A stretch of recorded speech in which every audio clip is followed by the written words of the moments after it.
Kamusta ang lahat?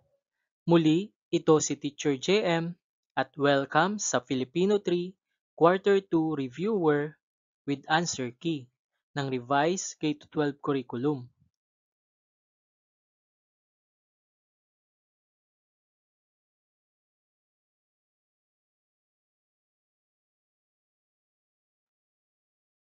Paunawa, ang lahat ng nilalaman ng video na ito ay drill lamang upang makatulong sa mga mag-aaral sa kanilang pagsusulit.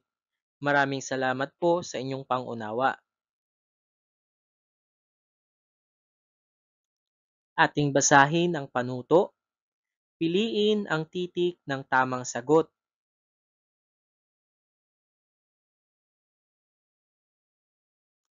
Number 1. Ang mesa ay gawa sa kahoy. Ang salitang mesa ay tumutukoy sa blank. A. Tao. B. Lugar. C. Bagay. D. Hayop.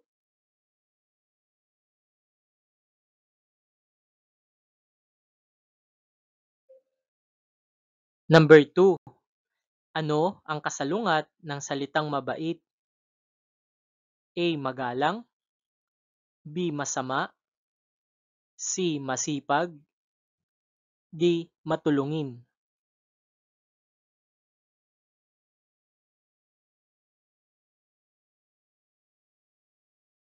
Number 3. Alin ang salitang may pares ng magkasalungat na kahulugan? A. Masaya, malungkot. B. Masigla, masaya. C. Maganda, matalino. D. Tahimik, mahiyain.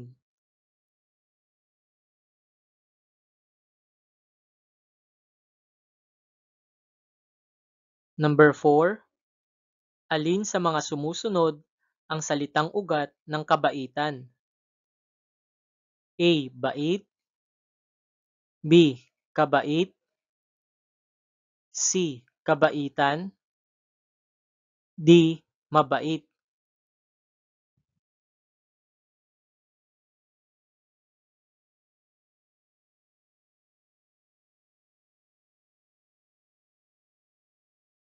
Number 5. Alin sa mga pangungusap ang tambalan? A. Si Liza ay nag-aaral. B. Si Liza ay nag-aaral at si Ana ay naglalaro. C. Si Ana ay maganda. D. Si Liza ay matalino.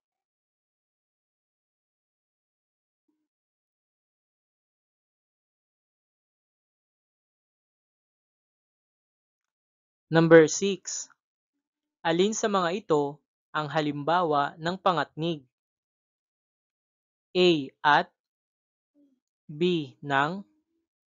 C. Kay. D. C.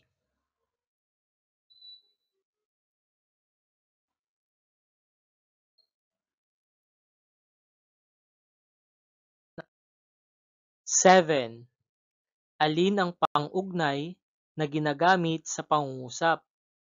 Naglalaro si Marco habang umuulan. A. Ngunit. B. Habang. C. At. D. Dahil.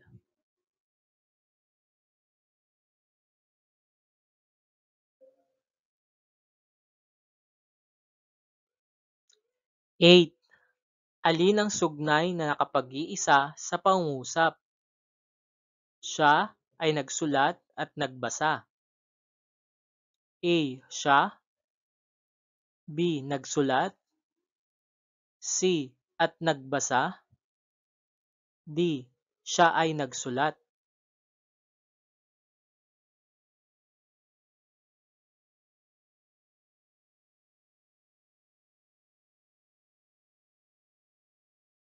Nine. Umulan ng malakas kaya nabasa si Gina. Ano ang sanhi? A. Nag-aral siya. B. Nabasa si Gina. C. Naglakad siya. D. Umulan ng malakas.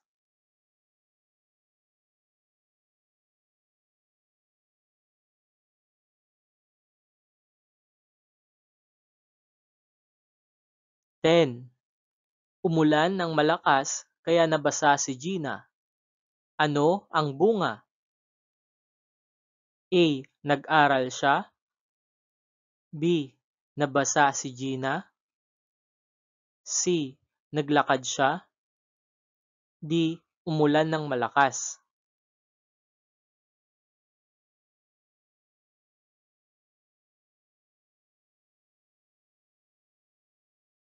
11. Pumili ng pangungusap na may sanhi at bunga. A.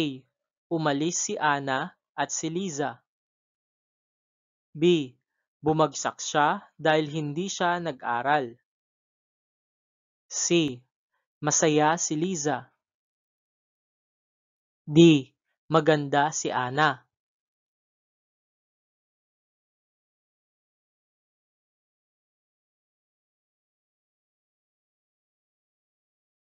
12. Alin ang may wastong gamit ng bantas?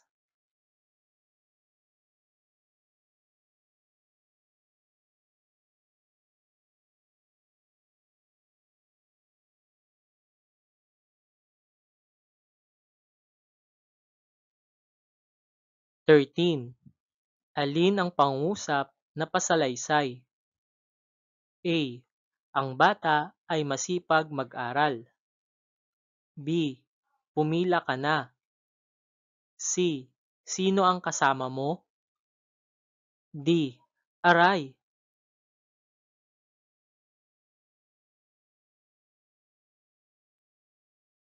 14.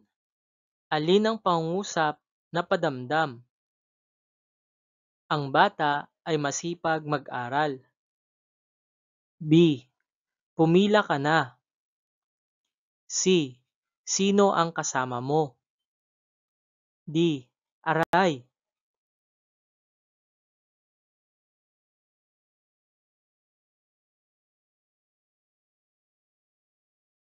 15. Ano ang salitang ugat ng pagluluto? A. Luto. B. Pagluto. C. Niluto. D. Niluluto.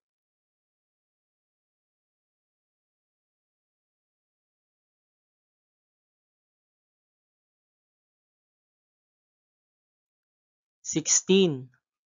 Sino ang nagsasalaysay sa unang panauhan? A. Ako. B. Sila. C. Kami. D. Tayo.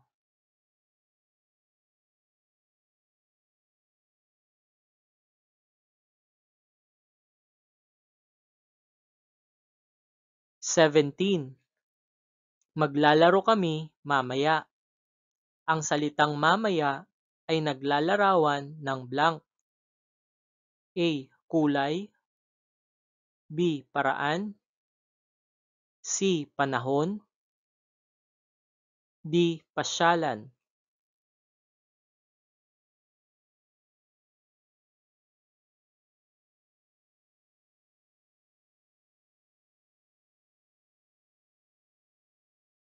18. Ano ang layunin ng babala? A.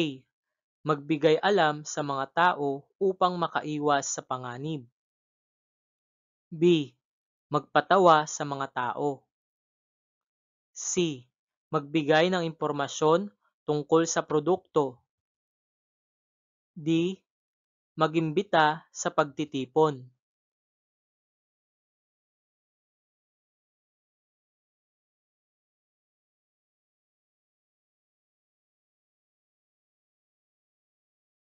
19.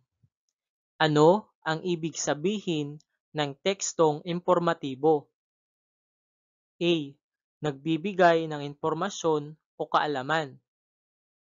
B. Nagkukwento ng kababalaghan. C. Nagpapahayag ng damdamin. D. nagbibigay ng babala.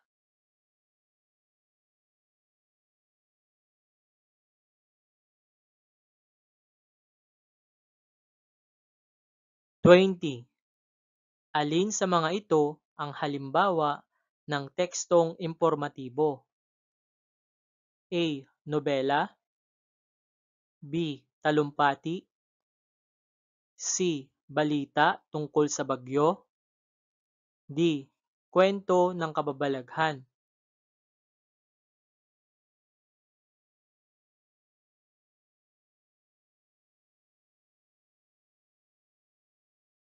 21. Ano ang ibig sabihin ng paksa ng talata? A. Detalye. B. Pamagat. C. Halimbawa. D. Pinakamahalagang idea.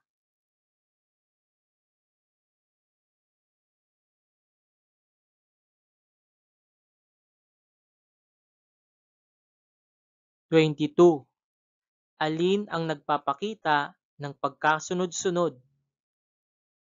A. Maganda siya. B. Si Ana ay masaya. C. Malinis ang bahay namin. D. Una, naglakad kami papuntang palaruan.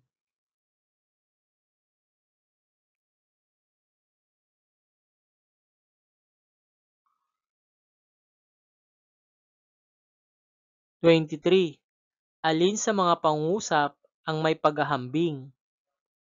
A. Si Helen ay tahimik. B. Maganda ang bulaklak. C. Ang aso ay mabilis tumakbo. D. Si Gino ay matangkad kaysa sa kanyang kuya.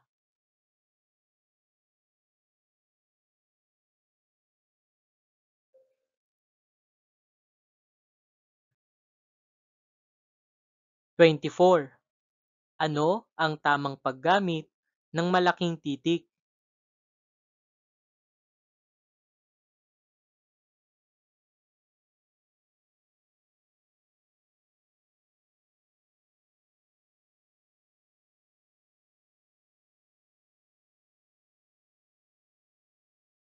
Twenty-five.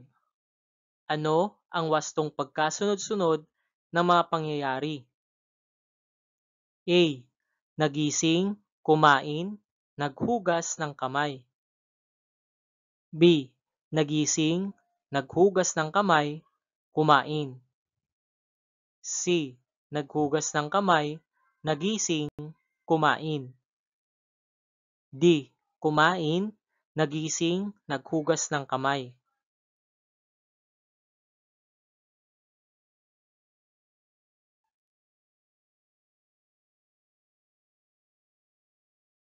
26.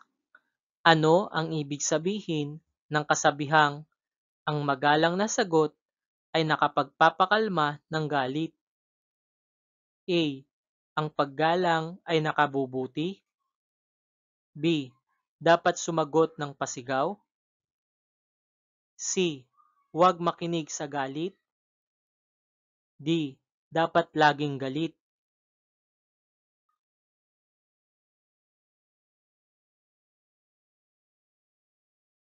27.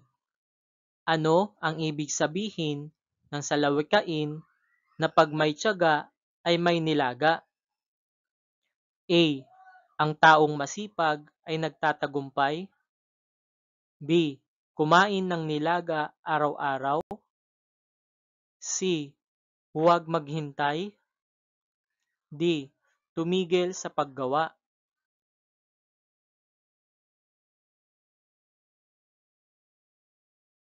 28. Kung gagawa ka ng poster tungkol sa pagiging tapat, alin ang pinakamagandang mensahe? A. Ang katapatan ay kayamanan. B. Kunin ang gusto mo. C. Magsinungaling upang masaya. D. Iwasan ang pagtulong.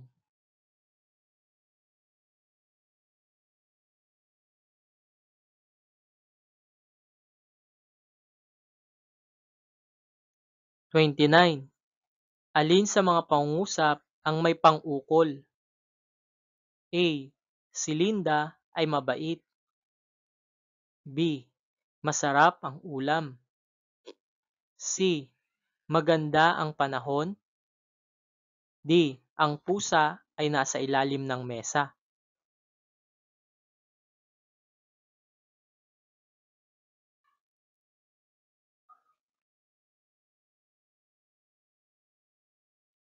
Thirty.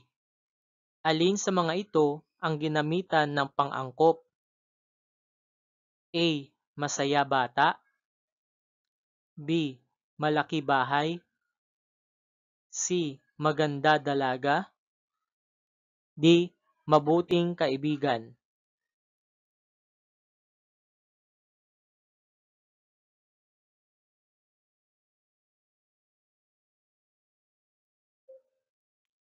'Para sa item 31 to 35, basahin ang maikling talata sa ibaba. Si Tina ay isang masipag na mag-aaral. Tuwing umaga ay maaga siyang gumigising upang maghanda sa paaralan. Tumutulong din siya sa kanyang ina sa gawaing bahay. Kaya naman, madalas siyang pupurihin ng kanyang guro at mga magulang.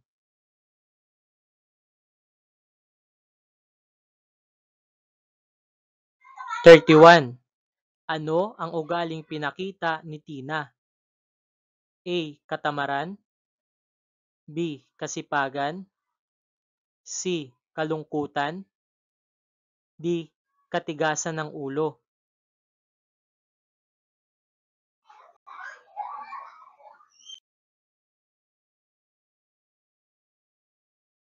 32.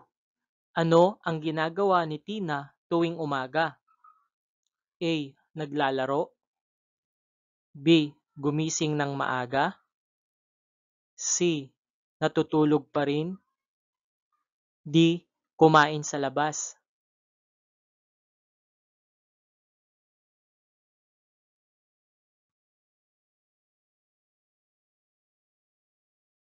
33. Kanino siya tumutulong sa bahay? A. Sa kanyang ama. B. Sa kanyang kapatid. C. Sa kanyang ina. D. Sa kanyang lola.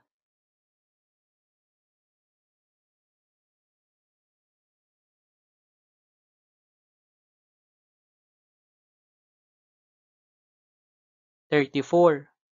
Bakit siya pinupuri ng kanyang guro? A. Dahil maganda siya. B. Dahil masipag siya. C. Dahil mayaman siya. D. Dahil matigas ang ulo niya.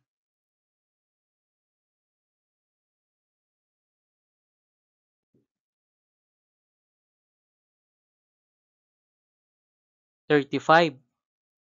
Ano ang aral na makukuha sa kwento?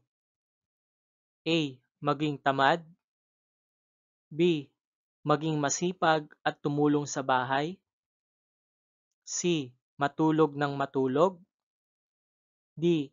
Iwasan ang gawaing bahay.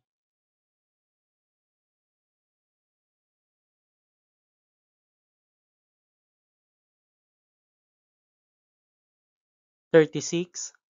Bakit kailangan malaman ang layunin ng author? A. Para makalimot. B. Para makipagtalo. C. Para makisabay. D. Para maunawaan ang mensahe.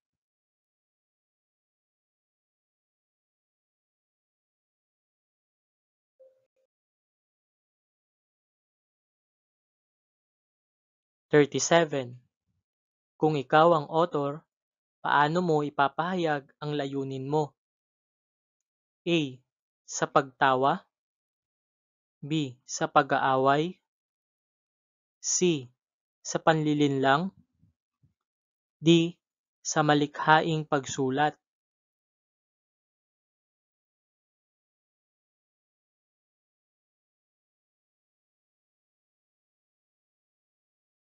38. Kung ikaw ang author, paano mo tatapusin ang isang kwento? A. Sa pagtatalo. B. Sa walang wakas. C. Sa masayang pangyayari. D. Sa pinakamalungkot na wakas.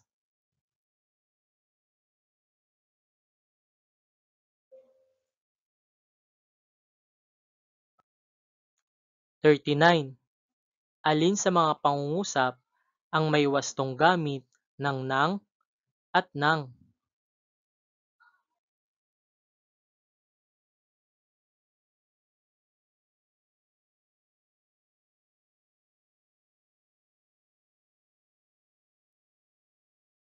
40. Si Bea ay nagluto at naghugas ng pinggan. Anong uri ng pangungusap ito? A. Hugnayan. B. Payak. C. Langkapan. D. Tambalan.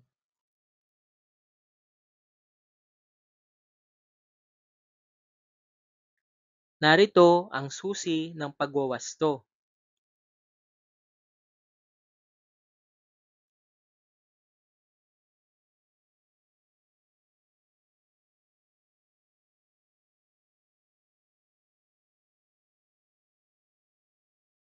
Ang wastong sagot ay letrang C.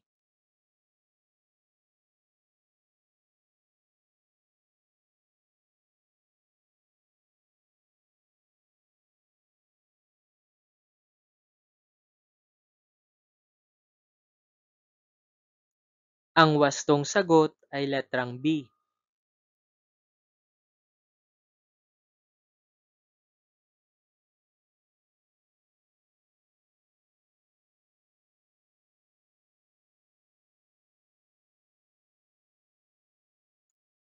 Ang wastong sagot ay letrang A.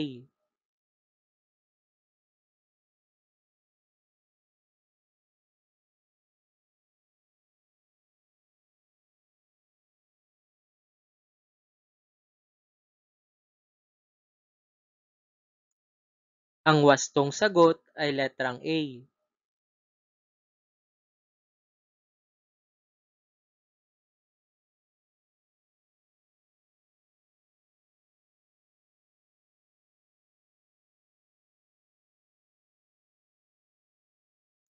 Ang wastong sagot ay letrang B.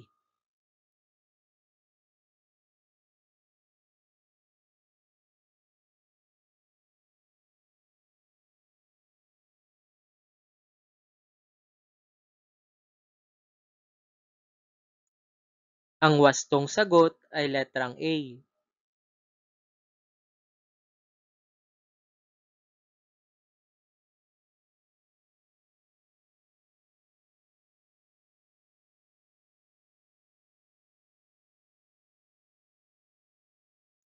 Ang wastong sagot ay letrang B.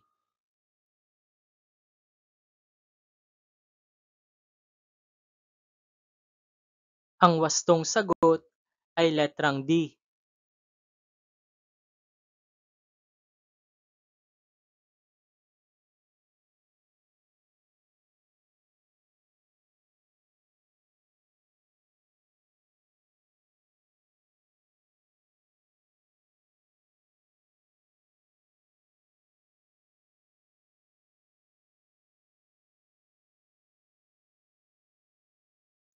Ang wastong sagot ay letrang B.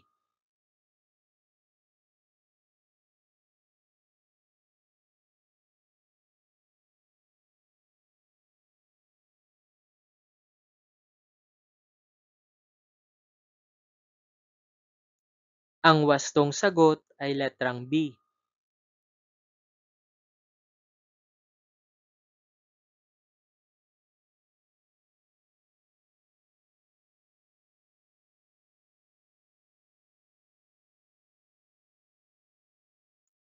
Ang wastong sagot ay letrang A.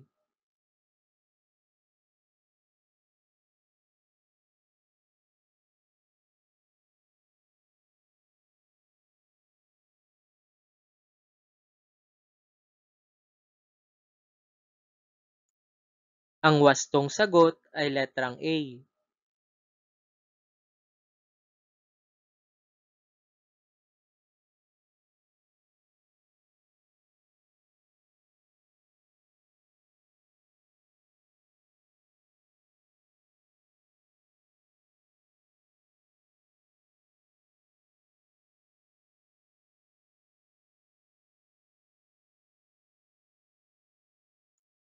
Ang wastong sagot ay letrang A.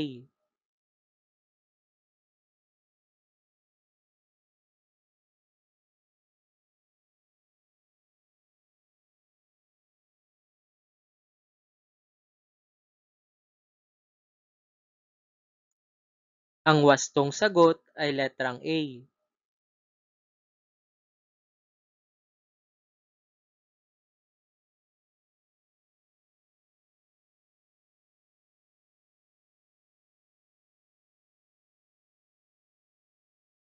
Ang wastong sagot ay letrang C.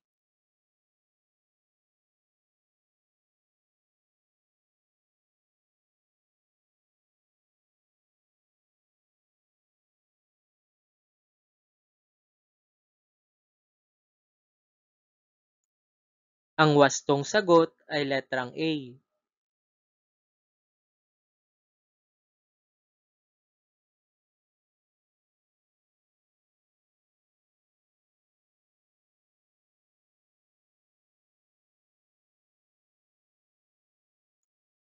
Ang wastong sagot ay letrang A.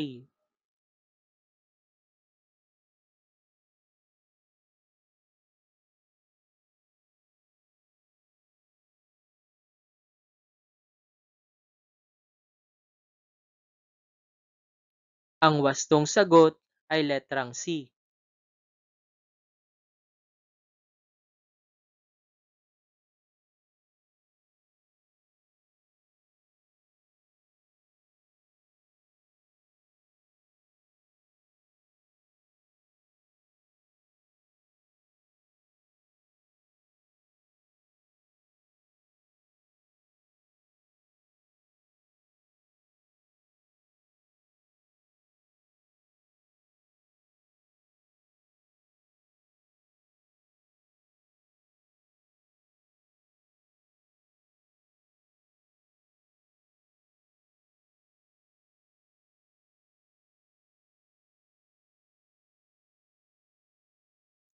Ang wastong sagot ay letrang B.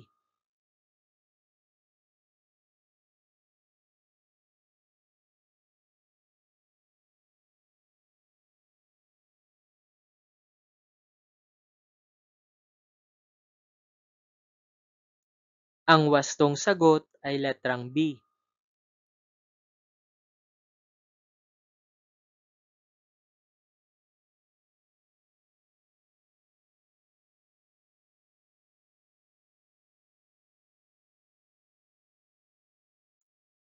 Ang wastong sagot ay letrang A.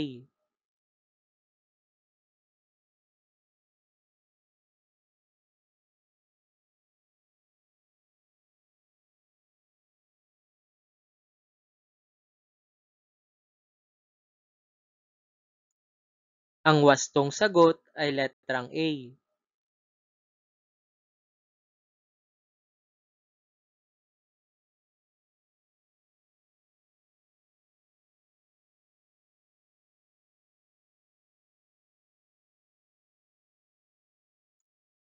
Ang wastong sagot ay letrang A.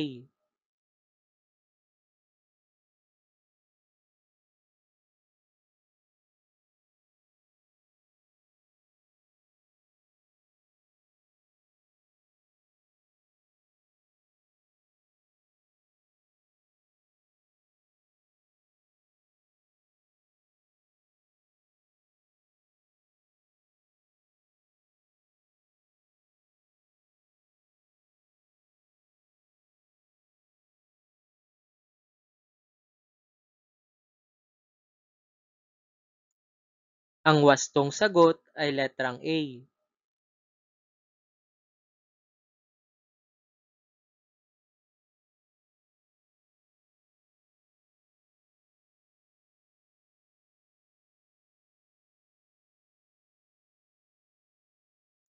Ang wastong sagot ay letrang B.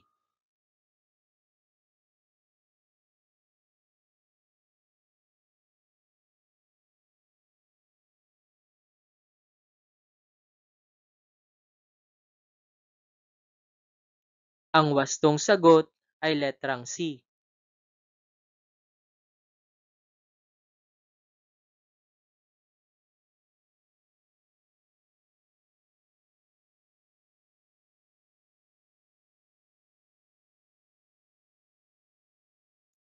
Ang wastong sagot ay letrang B.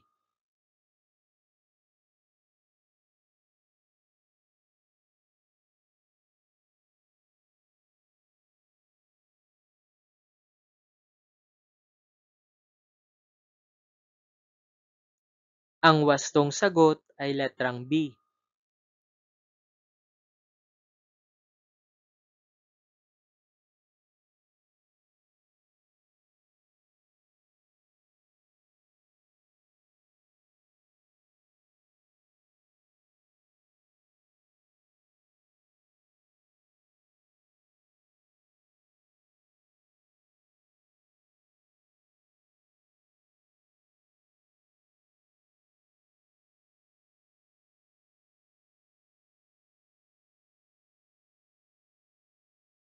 Ang wastong sagot ay letrang C.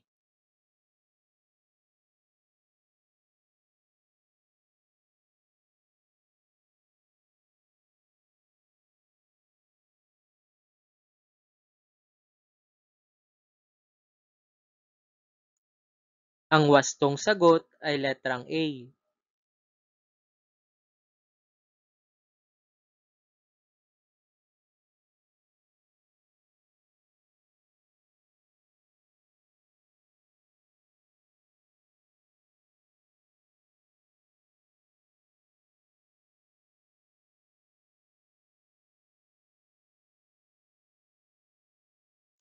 Maraming salamat sa inyong pakikinig.